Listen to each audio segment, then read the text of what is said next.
Hey, shalom, shalom. Shalom, shalom. Welcome back to the City of Refuge Homestead. I'm Danielle. And I am Brother Shiloh. And like my wife said, this is the City of Refuge Homestead YouTube page.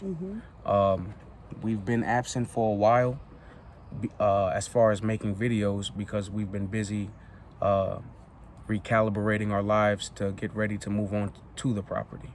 You got something else you want to say? No, that's right. We, as you can see behind us, we have our RV, Yeah.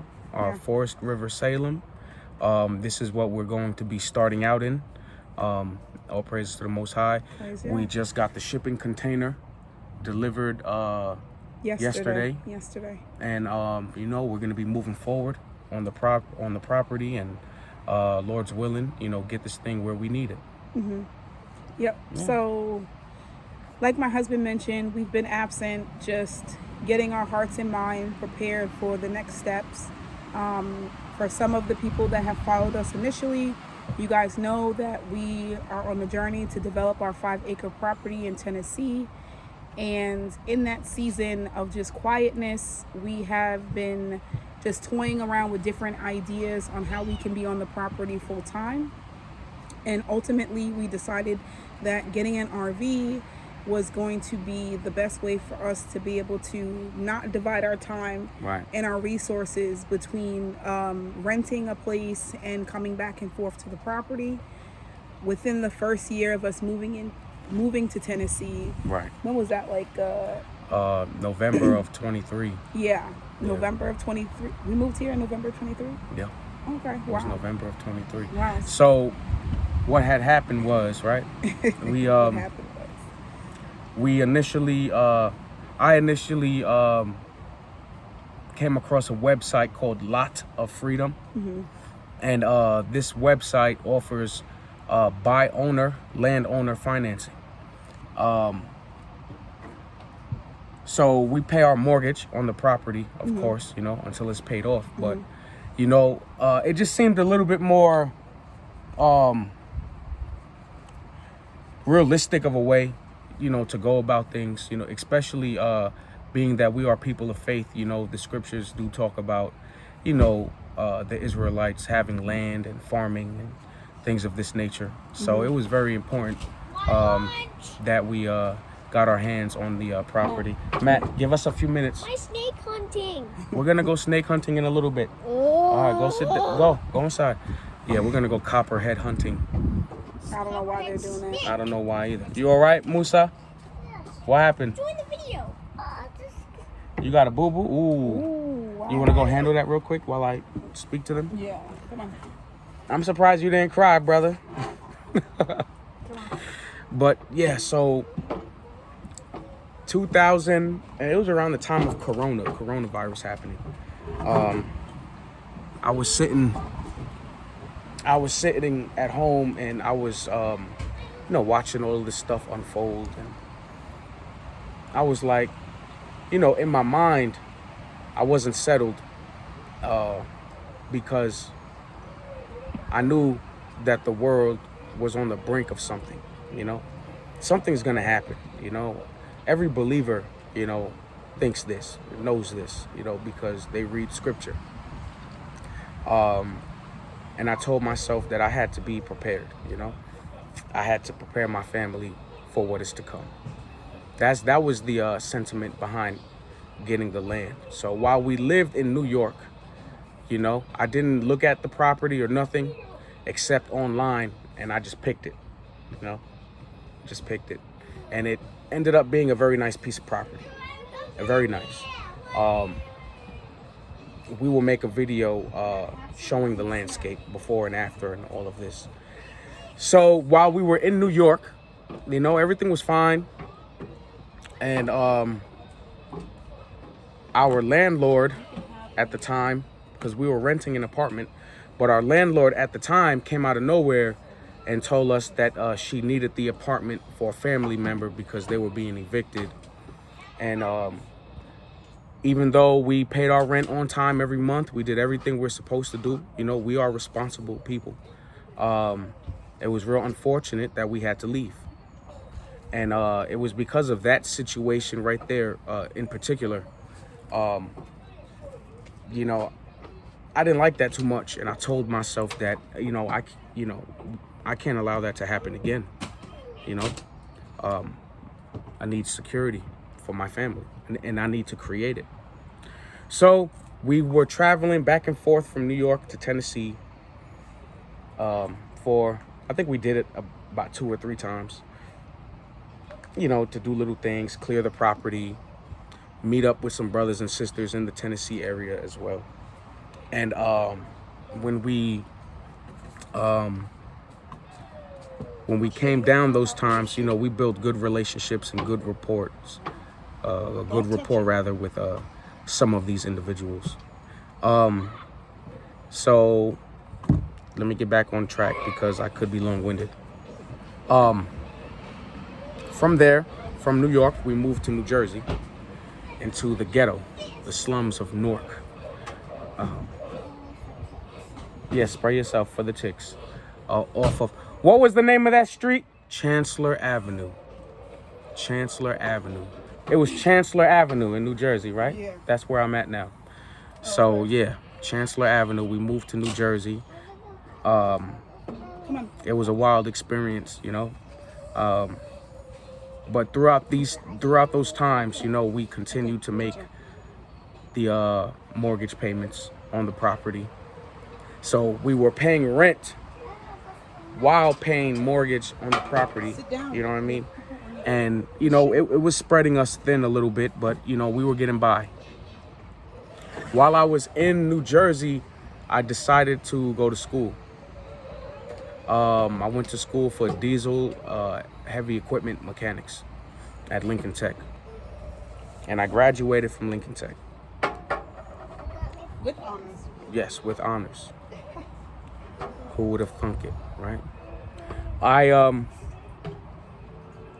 graduated from Lincoln Tech, and because I graduated, with a certain GPA, there's certain programs that Lincoln Tech offers, certain big dealerships and trucking companies, they'd come to the school and they'd, give a presentation about their jobs and what they offer or whatever the case may be, and encourage us to apply and all of that.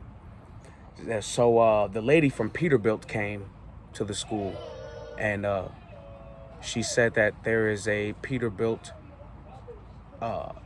program in Nashville, Tennessee. So immediately I said, I got to get down to Tennessee anyway, and I did it.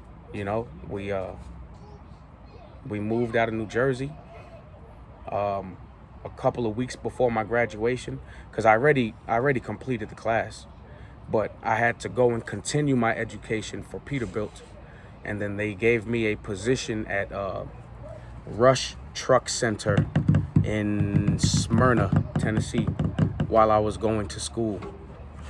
And the schooling was very hard pressed. They tried to put fear into you and tell you that if you fail one test, you're done. And I guess it worked with me because I did not fail one test. But the good thing about this whole experience at that time was they actually moved me and my family into a hotel for 3 months, an extended stay for 3 months to complete the course. So while we were in the extended stay, I worked in the dealership, did the schooling, and when we saved up enough money to find a place, we found a place in between where our land is and Smyrna, Tennessee.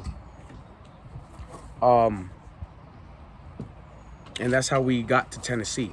So doors were just opening left and right for us, The Most High was opening doors. He's like, look, I see what you want to do. I see what you're trying to do. And, he sanctioned it. I want to say he sanctioned it, because there's no way possible that all roads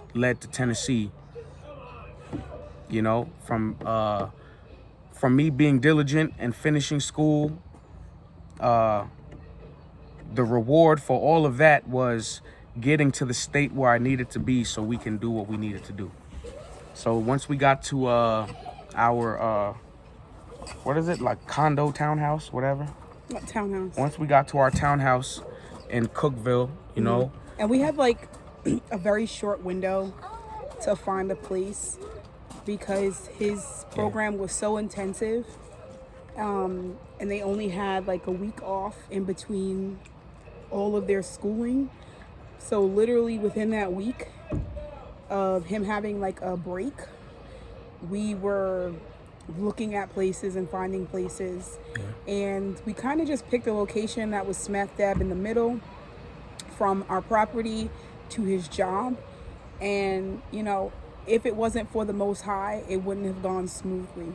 And that's just the way that we operate. You know, when we feel like the Most High is guiding us and with us, he opens the doors. But when the doors close, we kind of take that, for us, we take it as a sign that we need to step back and maybe reevaluate things. But everything happened so rapidly, and it was perfect. Let me go get the gate for the brother. You keep talking. So yeah, it was perfect. So we found the place, and then we moved our things slowly. I think he had about a month left, or maybe a month or two left of schooling. And every weekend we would drive from Nashville to Cookville and slowly move things over so that we would have our things at the new house. And it just was a seamless process. And we're just so grateful to the Most High that he sanctioned this, and then we're here. So that's essentially that. We're just waiting for the brother and sister who is going to be hopefully on the property with us so that they can help us and we can actually help each other to build up this property as far as gardening and everything else. But once we move to Cookville, excuse me, say hi, Uriah. Hi. You say shalom. Yeah. This is my Uriah. He is 4 years old. He just turned 4 yesterday. You have a boo-boo? Yes. Yeah. He has such a warrior heart and mind and spirit. It's a little lion right here. Don't do that. Where's he going? He's going to open up the gate for Brother Shamar and Sister Kenyana. Well, do you go to? No, I'm making the video. So once we moved to Cookville, we started going every other weekend to the property to do little projects, mainly building up the fence and clearing out more property. So for the past year or so, we've been going back and forth every other weekend, you know, packing up the kids, you know, planning out the meals and all of that. It's just been very exhausting. So we knew that at some point we needed to be on the property full time. And like I said, we were toying with different ideas. We actually had the opportunity to meet another brother and sister. Are you okay? Uh-oh. You okay? You all right? You good? Okay, be careful. Go greet Sister Kenyana and Brother Shamar. Be careful. We actually had an opportunity to meet with another family that was building on raw property, and they built their house. They stayed in the RV, and they had a shed. So they were able to give us some insight in regards to like how we could potentially navigate.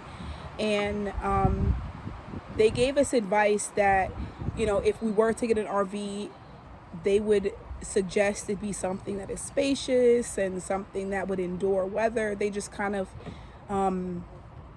bought anything, and then they basically bought something that they really needed to work on and had leaks and all these issues, and not considering all those things. And they thought that they were able to build as they go, but they had children and it was just very difficult for them. and they ultimately ended up renting a place. And, you know, they were just sharing wisdom with us on how we can approach the situation. And through meeting that family and just talking to other people, we came to this decision that we were gonna buy a brand new Salem 2025 V-Bud RV, and that gives us the flexibility of having like certain warranties and things intact.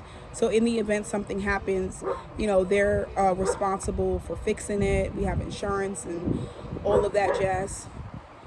And I'm just looking at my husband, waiting for him to come back.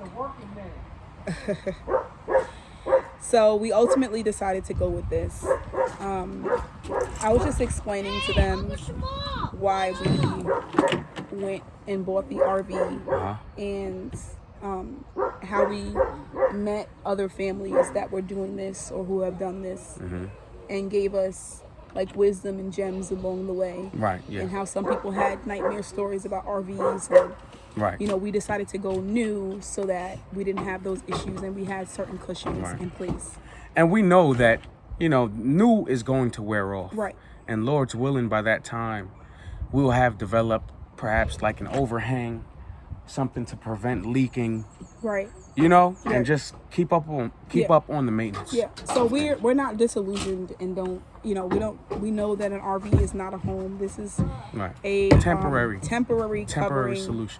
solution. But we really wanted to be on the property so that we can start like making moves and saving money. That was the big thing, because we were divided between renting and our mortgage here, and it was just becoming just way too much. I mean, we can handle it. We handled it. We had savings. We were able to have extra, but now we're able to really compound on what we did every other weekend versus living here every single day, doing a little bit each day. And it was, I think, scary for both of us initially coming to that conclusion. Like, and I'm the one who pretty much was like, yeah, I'm done renting. We just need to be on the property. We need to figure it out. Y'all's with us. We're gonna do it. I'm sorry. Go ahead. I knew what I wanted to do. I knew, I wanted to be here. Right. But I just got so comfortable with, the day-to-day. Right. Going to work. Right. Coming home, kicking my feet up. Yep. And I just didn't know when the trigger was gonna be pulled on it. But my wife, one day, she just said, look, we're gonna do it, and that's it. It's time. Yeah. It's time. And I had been meditating on that for quite some time, and thinking about it, especially over the dead season. Yeah. Because we wanted to be on the property during the spring. Right. Because we wanted warmer weather so that we can get some projects done in preparation for winter. Right. And our lease was up in January in the dead season. So I knew that, at first I was thinking, oh, we don't want to break our lease and all of that. But it was really imperative for us to be here during this season so that we can make the most of preparation. Right. And the Most High made it possible that our landlord was so gracious in just saying, she already knew that we bought property and we were thinking about having a farm and a homestead. So she was just like, do what you need to do. She gave us 30 days and we just went forth, that's it. With God's speed. That's it. Yep. So that's where we are now. Yep. That's where we are now. Yep. And we will continue to keep you guys updated. We're going to continue to post shorts. And we will be celebrating the Passover. Yes. So y'all look out for that footage. Yeah, I'm looking forward to that. That's right. So, we are excited. There are many projects in the works. Yep. We have the shipping container that was delivered, and that is probably going to be our home. Eventually, that's the game plan. Shipping container. So that's home. The end goal, to have a shipping container home. So, but in the interim, we will do a video just giving you guys a walk around the RV, I want to share with you guys our experience. We purchased the RV from A&L Yes. RV. I don't know what was the location. I think it was Murfreesboro. Murfreesboro, Tennessee. Yeah. Shout out to what's his name?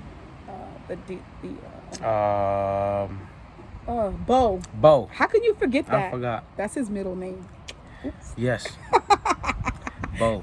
That's his name. That's his name. Shout out to Bo. Yeah, shout out to Bo. He was excellent. He was on point. Like, we told him what we wanted, what we were looking for, and he made that thing happen quickly. Like, it was just a beautiful, seamless experience. So, if you're in the Tennessee area, I suggest A&L RVs. They are excellent, excellent, excellent.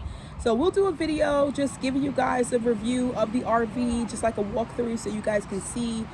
We're also going to build a deck around the RV that is meshed in so the bugs can't come in. You know, I don't do bugs. We're going to be setting up the solar panels. Yes, the solar panel system. Solar panels, yes. And we got the water tank we're going to set up. We have a 275-gallon water tote that's going to be plugged into the RV.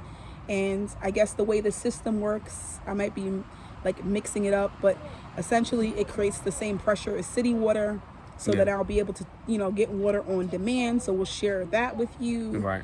The composting toilet. Yes, we have a composting toilet. We built it already. Yep, we built the toilet. We're going to put it in. We'll share that with you.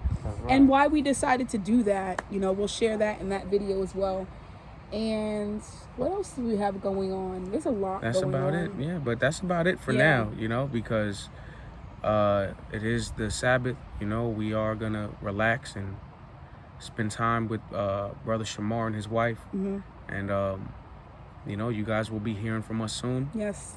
All right. Yes. Yeah. So, yeah, go ahead. Go ahead. What do you say? You always say... stay tuned. Stay righteous. Stay righteous. And, yeah, stay tuned. Watch and read. Watch and read? Okay. Watch and read. Watch, subscribe. Watch and subscribe. Share. And for more, be sure to like, comment, share, and subscribe. That's right. Shalom. Shalom. Shalom.